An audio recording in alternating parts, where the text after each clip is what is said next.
नमस्कार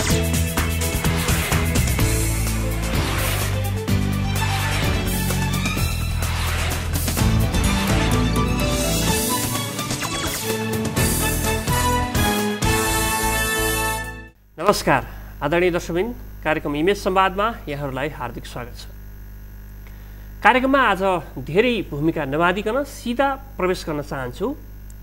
विषय आज मैले चयन गरेको छु नेपालको शिक्षा र नेपालको शिक्षाको कुरा गर्दाखेरि हामीले दिइरहेको शिक्षा कति रोजगारीमूलक छ। के हामीले नेपालका अहिले जति पनि शिक्षालय विश्वविद्यालयहरूले उत्पादन गरिरहेको शिक्षा एउटा बेरोजगार उत्पादन गर्ने भट्टी केन्द्रका रूपमा ती स्थलहरू त स्थापित भएका होइनन् भन्ने प्रश्न बारम्बार सुनिन्छ। त किन यस्तो? कि हामीले सिपमूलक शिक्षा र व्यावसायिक क्षेत्रमा केही काम गर्न सक्ने जनशक्ति उत्पादन गर्न सक्दैनौँ? के सरकारले त्यतातिर ध्यान दिएको छैन? दिइकन पनि त्यो यथेष्ट छैन, पुगेको छैन।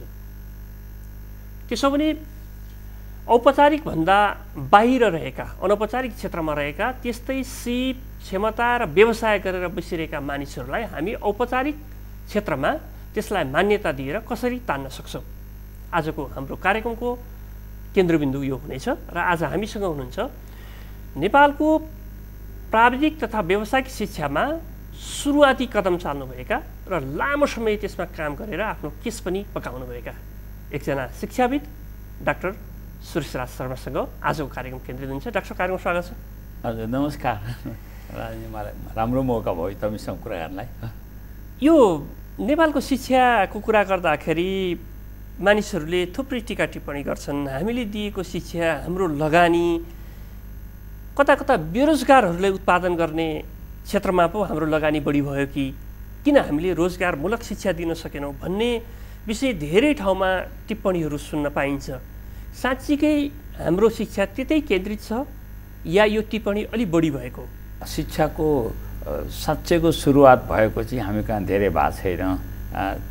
40-50 वर्ष भयो।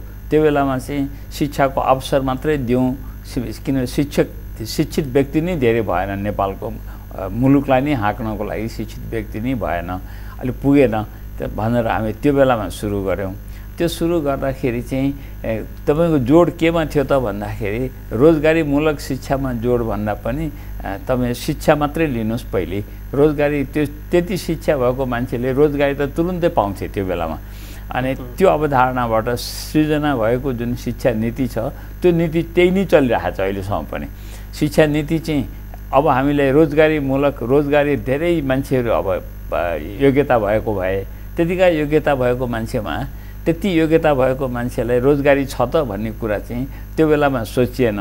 जति बेला हामीलाई शिक्षित मान्छे मात्रै चाहियो भनेर नीति बनायौँ, त्यो नीति समयक्रममा त्यसलाई अदल बदल गर्दै त्यसलाई अपडेट गर्दै अगाडि जुन जानु पर्थ्यो र सिपमूलक शिक्षामा केन्द्रित हाम्रो शिक्षा नीति हुनु पर्थ्यो, त्यतापट्टि चाहिँ हामीले ध्यान दिन सकेनौँ।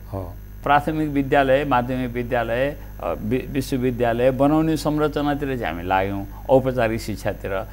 त्यो औपचारिकको फाँट चाहिँ रोजगारीलाई चाहिने, रोजगारीको क्षेत्रलाई चाहिने मान्छे निकाल्नको निम्ति त्यति नै ध्यान दिनुभयो त भन्दा त्यहाँ ध्यान पुगेन। यो औपचारिक र अनौपचारिक जुन शिक्षा हामीले भन्ने गरेका छौँ, शिक्षाको कुरा गरिरहँदाखेरि के हो औपचारिक, के हो अनौपचारिक शिक्षा? शिक्षाभित्रबाट हेर्दाखेरि चाहिँ जसले औपचारिक शिक्षाको फाँटमा धेरै माथि जान सकेन, तर उसलाई रोजगारीमा माथि जान ज्ञान त भएन, तर पेट त छ नि उसँग।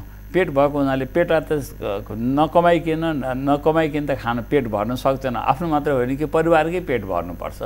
त्यो भर्नको लागि चाहिँ औपचारिक शिक्षाको फाँटमा ऊ धेरै माथि जान सकेन, पख्न सकेन, माथि बस्न सकेन। तर उसलाई आवश्यकता त भइसक्यो, परिवार पाल्ने आवश्यकता त भइसक्यो। त्यसको निम्ति त उसले पेट पाल्न काम लाग्ने किसिमको ज्ञान त मलाई चाहियो भनेर उसले चाहिँ अब रोजगारी खोज्यो। रोजगारी खोज्दाखेरि तिमीले रोजगारीको लागि चाहिने सिप जानेको छ त भन्ने कुरा सोधिहाल्छ उसले। रोजगारी दिनले त सोध्छ तिमीले जानेको छ भन्दाखेरि अब मैले जानेको छ भन्न सकेन, सिकेकै छैन उसले। अनि त्यो जानेको छ भन्ने कुरालाई सिक्नको निम्ति त्यो रोजगारीमूलक प्राविधिक ज्ञान भएको शिक्षा चाहिँ अलिकति अलग्गै धार रहेछ। त्यो रोजगारीमूलक नभएको अथवा ज्ञानको लागि मात्रै बनेको संरचनाले भ्याउँदो रहन्छ। त्यो नभ्याउने हुनाले त्यो रोजगारीमूलक शिक्षाको निम्ति चाहिँ हामीले जति प्रयास गर्नुपर्ने थियो त्यति प्रयास गर्न सकेका रहेछ। हामीसँग दुईवटा हात छन्। एउटा हात चाहिँ औपचारिक शिक्षा ज्ञान प्राप्त गरेको एउटा हात छ, एउटा हात चाहिँ हामीसँग औपचारिक ज्ञान र ज्ञान त छैन, तर उसँग चाहिँ अनौपचारिक क्षेत्रमा काम गरेका सिप र व्यवसायसँग सम्बन्धित ज्ञान चाहिँ प्रशस्त छ होइन। भन्दा यो दुईवटा जुन पक्ष छ त्यसलाई यो दुईटै कुरा नमिलाइकन त तपाईँले देश विकास गर्न चाहेर त सम्भव छैन। भन्दाखेरि यो अनौपचारिक क्षेत्रमा रहिरहेको जुन सिप ज्ञान जुन व्यवसाय तालिम सिकाइ जति पनि कुरा छ त्यसलाई अब त्यो राष्ट्र निर्माणको लागि त्यो विकासको तहतमा लिएर आउनको लागि चाहिँ उसलाई कसरी समावेश गर्ने हो। मैले यसबारेमा म दुईटा कुरा भन्छु। एउटा कुरा चाहिँ मैले आफैले भएको कुरा भन्छु। मैले घर बनाएँ काठमाडौँमा घर बनाउँदाखेरि अनि मलाई थुप्रो थरी मान्छे चाहियो। एउटा डकर्मी चाहियो, सिकर्मी चाहियो, नकर्मी चाहियो, थुप्रो चाहिँदो रहेछ कि। त्यो चाहिँदाखेरि चाहिँ मैले आफ्नो घर बनाउँदाखेरि तिमीले पहिले कहाँ काम गरिरहेको थियौ, तिमीले बनाएको घर कुन हो, तिमीले लगाएको गाह्रो कुन हो, यो सबै मैले सोधेपछि उनीहरूलाई काम दिएछु। अनि त्यो काम कसैसँग पनि मैले सर्टिफिकेट मागेन छु। तिम्रो के सर्टिफिकेट, तिमीले पास गरेको सर्टिफिकेट छ त मागेन छु। म त्यो गभर्मेन्टको अफिसमा एउटा राष्ट्रिय शिक्षा समितिमा काम गर्थेँ। त्यहाँ पनि थुप्रै मान्छेहरू मैले लिनु पर्थ्यो त्यहाँ काम गर्नलाई। त्यहाँ लिँदाखेरि चाहिँ सबै मान्छेको चाहिँ योग्यता सर्टिफिकेट माग्दो रहेछु। मेरो आफ्नै घर बनाउँदाखेरि चाहिँ योग्यता र सर्टिफिकेट माग्दो रहन्छु। उसको त्यो कति पोख्त छ त्यो काम गर्न, त्यो कुरा हेर्दो रहेछु।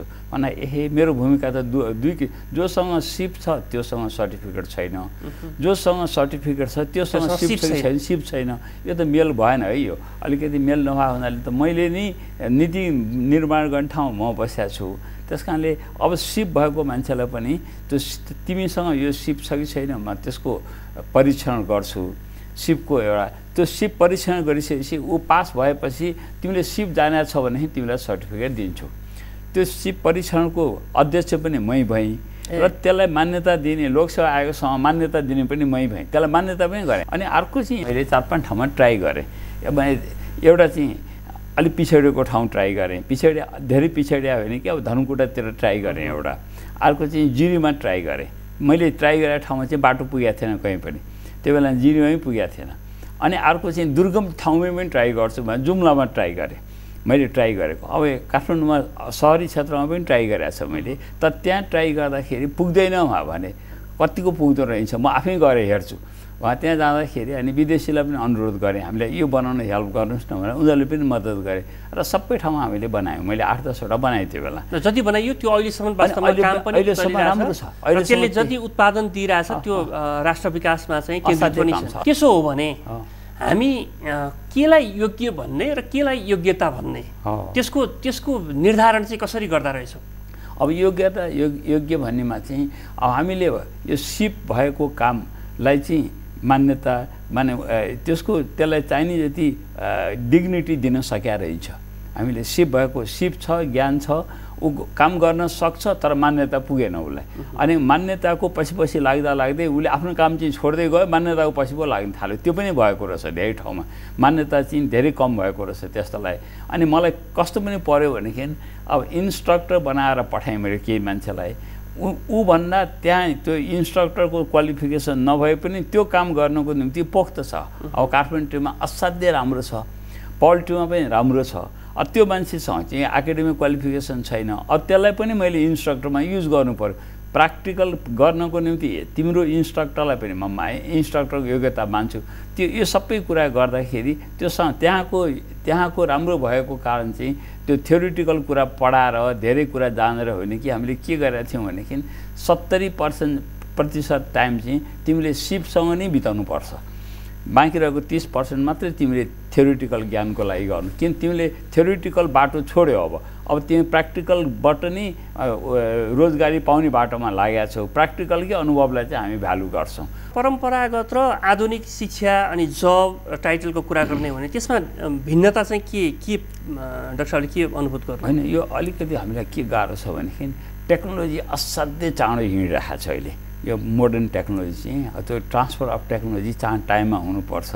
टेक्नोलोजी हामीले अब भनौँ न अब मोबाइलको कुरा गर्छौँ हामीहरू मोबाइल टेलिफोनको कुरा गरेको 2-3 महिनाभित्र पकेटमै आइसक्छ कति चाँडो हिँडिरहेको छ मोबाइल टेक्नोलोजी पहिले एउटा टेलिफोन लिनुको त वर्षौँ कुर्नु पर्थ्यो एउटा टेलिफोन अनि त्यसै गरिकन अटोमेसन यति चाँडो भइरहेको छ कि ज्यादै चाँडो भएको छ अनि त्यसलाई क्याचअप गर्नको निम्ति चाहिँ त्यो क्याचअप गर्ने मेसिन मेकानिजम पनि त्यत्तिको बलियो हुनु पर्दो रहेछ अनि त्यो बलियो हुनलाई चाहिँ माथिको डिग्री भएको मान्छे अब एमई पिएचडी इन्जिनियरिङमा गरेको मान्छेले चाहिँ पर्फेक्सन खोज्नुभयो भनेदेखि चाहिँ त्यो पर्फेक्सन चाहिँ निकै गाह्रो छ त्यो पुग्नलाई तर पर्फेक्सन पुर्याउँछु भन्दै चाहिँ मिनिमम मोडर्नाइजेसन पनि भएन भने त गाह्रो हुन्छ नि जस्तो अब कृषिको कुरा गरौँ न एउटा अब कृषिको कुरा गर्दाखेरि अब एग्रिकल्चरमा 5-7 वर्षसम्म स्कुलमा पढ्न गएको विद्यार्थी अलिअलि टाइपिङ लगायो होला अलिकति राम्रो लुगा लगाएर जान थाले मान्छे अनि बाबुआमा चाहिँ अझ पनि हलो जोतिरहेको छ बाबुआमा अझ पनि कोदालो खनिरहेको छ उसैको बाबुआमा